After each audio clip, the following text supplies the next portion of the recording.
Hello everyone, welcome back to the channel. तो game the sky supreme के new episode में आप सबका स्वागत है। और गाइज, अगर आज यहाँ पे वॉइस में थोड़ा सा भी चेंज हुआ तो माफ कर देना, क्योंकि थोड़ा सा मैं बीमार हूँ। तो फिर चलिए अगेन द स्काई सुप्रीम के न्यू एपिसोड को अब हम स्टार्ट करते हैं। तो एपिसोड के स्टार्टिंग में हमें टैन्यू को दिखाया जाता है, जो कि वहाँ पे सियान के साथ में सोल डिवोरिंग एबिस के और भी ज्यादा अंदर जाने लगता है ताकि वो उसके सेंटर में पहुंच पाए। बट हम देखते हैं वहाँ पे सियान कहने लगती है, मेरा सोल तो यहाँ पे कमजोर होता जा रहा है और हम जितनी जल्दी अंदर जा रहे हैं, जितना भी अंदर जा रहे हैं, उतनी जल्दी हमारी सोल को ये जगह पूरी तरीके से एब्जॉर्ब कर रहा है। अगर ऐसा ही चलता रहा तो हम तो मर जाएंगे, हमें वापस चलना चाहिए। उसकी बातें सुन के हम देखते हैं टैन्यू कहने लगता है, तुम चिंता मत करो, मेरे सोल को कोई भी कुछ नहीं कर सकता। उसकी बातें सुन के वहाँ पे सियान कहने लगती है, ऐसा कैसे हो सकता है? इवन कि अगर इस जगह पे क्योस सुप्रीम और ओरिजिन सुप्रीम ही क्यों ना आ जाए, उनके भी सोल को ये जगह एब्जॉर्ब कर लेगा। और तुम तो कोई गॉड नहीं हो कि तुम्हें कुछ भी नहीं होगा। वैसे भी तुम्हारी बात नहीं कर रही मैं, मुझे यहाँ पे बहुत ज्यादा मुश्किल होगा, मुझे कौन प्रोटेक्ट करेगा? उसकी बातें सुन के टैन्यू वहाँ पे अपने होमिंग पैगोडा को निकालते हुए कहने लगता है, तुम अंदर जा सकती हो और स्पिरिचुअल स्टोन का यूज करते हुए अपने सोल को रिकवर कर सकती हो, अगर तुम्हें ऐसा लग रहा है तो। उसकी बातें सुन के सियान कहने लगती है, आखिरकार कितने बार तक मैं अपने सोल को रिकवर करूंगी? वैसे भी एक जगह पे जाकर मेरे पूरे स्पिरिचुअल स्टोन खत्म हो जाएंगे, उसके बाद तो मैं मर जाऊंगी। इतना कहते हुए वो वहाँ पे नाटक करने लगती है और वो कहने लगती है, आखिरकार यहाँ पे किसी भी फायर को पकड़कर तुम जा क्यों नहीं रहे? तुम्हें क्यों इसके डीप हिस्से में जाना है?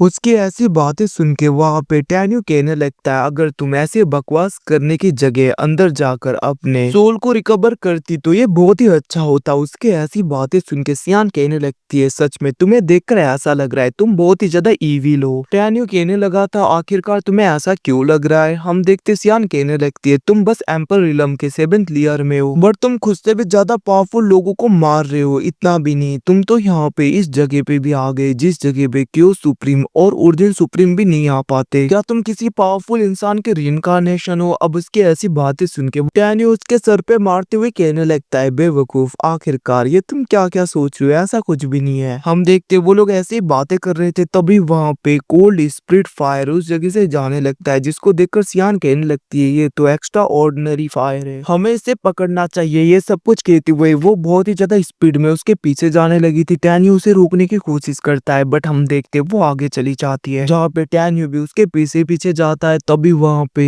एक डीमन पूरी तरीके से जग गया था। वो कहने लगा था, आखिरकार तुम ह्यूमंस की इतनी ज्यादा हिम्मत, तुम मुझे यहाँ पे जगाओ। ये सब कुछ कहते हुए वो वहाँ पे बहुत ज्यादा गुस्सा होने लगता है। उसे देखकर दूसरी तरफ हम देखते सियान कहने लगती है, ये तो सुप्रीम लेवल का ट्रू फ्लेम है, जो कि एक डीमन है। तुम जिस डीमन की बात कर रहे थे, आखिरकार ये वही तो नहीं? दूसरी तरफ टैन्यू कहने लगता है, आखिरकार तुम कावर्ड की तरह खड़े क्यों हो? क्यों नहीं तुम अपने फ्लेम का यूज करते हुए मेरे ऊपर अटैक करते? उसकी बातें सुन के वो डीमन वहाँ पे गुस्से में अपने फ्लेम से अटैक करता है, बट हम देखते बीच में वहाँ पे वो आइस एट्रीब्यूट का फायर आने की वजह से वो पूरी तरीके से डिस्ट्रॉय हो गया था, जिसको देखकर सियान कहने लगती है, मेरे फायर एट्रीब्यूट का फ्लेम। वहीं पे दूसरी तरफ अचानक उसके ऊपर एक फॉर्मेशन लगता है और हम देखते वो डीमन पूरी तरीके से फंस गया था, जिसको देखकर सियान कहने लगती है, तो फिर तुम ऐसे इन फ्लेम को पकड़ते हो, तुम्हारे हिसाब से ऐसे ये पकड़ में आएंगे? बट हम देखते वहां पे टैन्यू कहने लगता है, तुमने अच्छी तरीके से फॉर्मेशन तो लगाया है, बट ऐसे तुम इस फ्लेम को नहीं पकड़ सकते। और हम देखते हैं उस डीमन ने उस फॉर्मेशन को डिस्ट्रॉय कर दिया था। वो गुस्से में कहने लगता है, आखिरकार कौन है? तभी हम देखते वहाँ पे मोजैन आ गया था, जिसको देखकर सियान कहने लगती है, ये तो मोजैंग है, जो कि इमोर्टल सिटी का योंग मास्टर है। सिस्टर ओयांग सियान के बाद में अगर इस जगह पे कोई भी जीनियस है तो वो यही है। ये सब कुछ वहाँ पे सियान बक बक कर रही थी। दूसरी तरफ हम देखते वहाँ पे वो डीमन कहने लगता है, तुम सबको मैं आज पूरी तरीके से खत्म करूंगा, कोई भी यहाँ पे नहीं बचेगा। उसकी बातें सुन के दूसरी तरफ वहाँ पे टैन्यू कहने लगता है, आखिरकार तुम सेलेस्टियल यूनिवर्स में क्या कर रहे हो? इस यूनिवर्स में आने का तुम्हारा क्या मकसद है? उसकी बातें सुन के वो डीमन कहने लगता है, ये तुम क्या बोल रहे हो? मैं तो इसी यूनिवर्स से बिलोंग करता हूँ। वो तो तुम ह्यूमंस हो जो कि 30,000 साल से हमारे यूनिवर्स में पूरी तरीके से आ रहे हो। उसकी ऐसी बातें सुन के टैन्यू कहने लगता है, ये जरूर यहाँ पे बकवास कर रहा है। दूसरी तरफ वो डीमन वहाँ पे अपने पाव को पूरी तरीके से एक्टिवेट करते हुए अटैक करने के लिए पूरी तरीके से रेडी हो जाता है, बट हम देखते वहाँ पे टैन्यू अपने ऑरा से ही उसके अटैक को डिस्ट्रॉय कर देता है। ये देखकर वो कहने लगा था, आखिरकार तुम हो कौन। हम देखते हैं टैन्यू अपने पाव का यूज करते हुए उसे पूरी तरीके से पकड़ लेता है, जिसको देखकर वो डीमन कहने लगता है मुझे जाने दो। बट हम देखते हैं टैन्यू उसे पूरी तरीके से पकड़ लेता है। ये सब कुछ देखकर दूसरी तरफ वहां पे मोजांग गुस्सा हो गया था। वो कहने लगता है, आखिरकार तुम्हारी इतनी हिम्मत,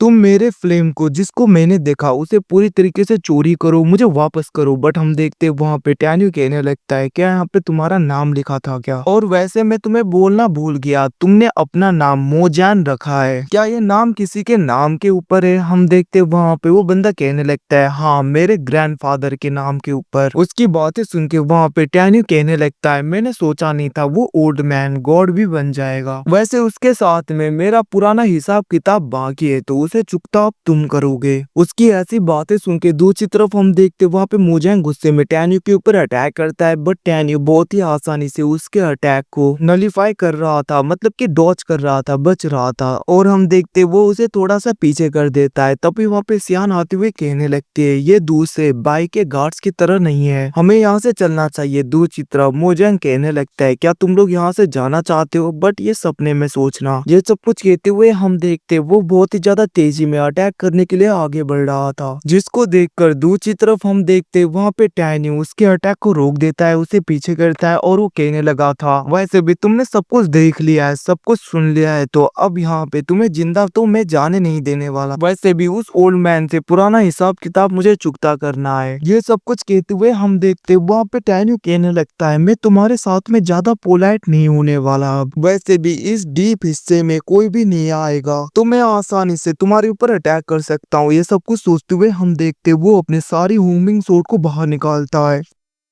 और उस जगह पे एक फॉर्मेशन को एक्टिवेट करता है, अपने सोर्ड फॉर्मेशन को, जिसको देखकर सियान कहने लगती है, ये सब तो यहाँ पे हुंगमिंग सुप्रीम के सोर्ड हैं। दूसरी तरफ मोजान को देखते हैं जो कहने लगा था, तुम्हारा ये सोर्ड फॉर्मेशन मुझे नहीं रोक पाएगा, और वो वहां पे उसे ब्रेक करने लगता है। बट हम देखते वो कर नहीं पाता। दूसरी तरफ सैनी उसके ऊपर अटैक कर देता है और हम देखते वो अपने डेथ सोर्ड के वन वीक फॉर्म का यूज करते हुए उसके ऊपर अटैक करके उसे पकड़ लेता है। ये सब कुछ देखकर वो डर गया था। वो कहने लगता है, सेकंड अंकल, थर्ड अंकल, मुझे बचाइए। और हम देखते हैं उसके टोकन के अंदर जो भी सोल थे वो बाहर आ गए थे। वो कहने लगते हैं, हमारे नेफ्यू को जाने दो। बट हम देखते हैं टैन्यू को वहां पे फर्क नहीं पड़ता, वो उसे पूरी तरीके से खत्म कर देता है। इवन कि उस ओल्ड मैन के सोल को भी, उन ओल्ड मैन के सोल को भी खत्म कर देता है। जिसके बाद में टैन्यू बाहर आ गया था और वो अपने सारे हुमिंग सोर्ड को रखता है। ये सब कुछ देखकर सियान कहने लगती है, आखिरकार तुम्हारे पास में हुमिंग सुप्रीम के सोर्ड ये सब कुछ क्या कर रहे हैं? उसकी ऐसी बातें सुन के हम देखते वहां पे टैन्यू बस स्माइल देता है। और गाइस इसी के साथ में एपिसोड खत्म। Thanks for watching, bye, see you again.